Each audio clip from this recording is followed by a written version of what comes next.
ஒருவேளை இருக்குமோ? 2025 டெல்லி சட்டமன்ற தேர்தல். ஆம் ஆத்மி வெறும் 22 சீட்டு ஜெயிச்சு ஆட்சி இழந்துட்டாங்க, எதிர்கட்சி ஆயிட்டாங்க. பாஜக 48 சீட்டு ஜெயிச்சு ஆட்சியை கைப்பற்றுறாங்க. காங்கிரஸ் ஒரு சீட்டு கூட ஜெயிக்கல.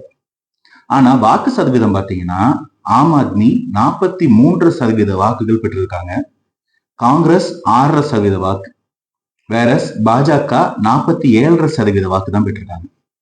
ஒருவேளை இந்த இந்தியா அலையன்ஸ் தொடர்ந்து இருந்து காங்கிரஸும் ஆம் ஆத்மியும் ஒன்னா இருந்திருந்தா எலெக்ஷன் ரிசல்ட்ஸ் வேற மாதிரி கூட வந்திருந்திருக்கலாம்.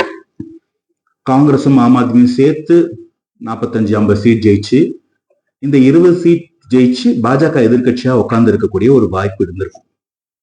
இது ஆம் ஆத்மிக்கோ அரவிந்த் கெஜ்ரிவாலுக்கோ தெரியாம இருந்திருக்குமா என்ன?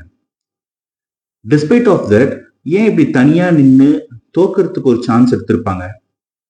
ஒருவேளை அரவிந்த் கெஜ்ரிவால் மேல ஏற்கனவே பல கேஸ் இருக்கு, அந்த கேஸ் எல்லாம் கண்டிப்பா கன்விக்ட் ஆனா அவர் தன்னோட சீட்டை காலி பண்ணிட்டு ஜெயில்கிட்ட முடிச்சுட்டு வர வேண்டிய ஒரு வேலை இருந்தால்,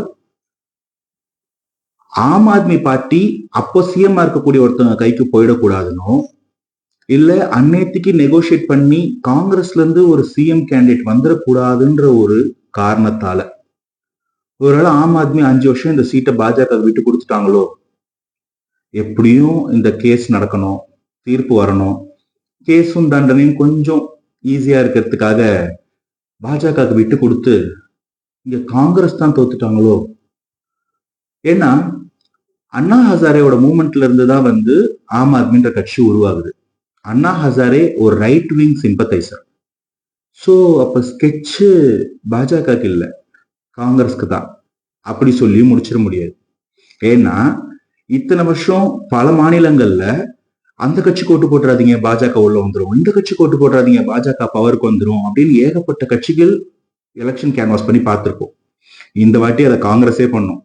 ஒழுங்கா எனக்கு நிறைய சீட்டு கொடுத்து கூட்டணியில சேர்த்துக்கங்க, இல்ல டெல்லி மாதிரி அந்த ஓட் பர்சன்டேஜ் நான் உடச்சு எடுத்துட்டு போயிடுவேன், நீங்க தோத்துருவீங்க, பாஜக ஆட்சிக்கு வந்துடும், பாஜக உள்ள வந்துடும் சொல்லி காங்கிரஸே இப்போ நெகோசியேட் பண்ணலாம். சோ எலெக்ஷன்ல நின்னவங்க, தோத்தவங்க, ஜெயிச்சவங்க எல்லாருக்குமே இது வின்வின் தான். கடைசியில ஓட்டு போட்டவங்க தான் அவுட்.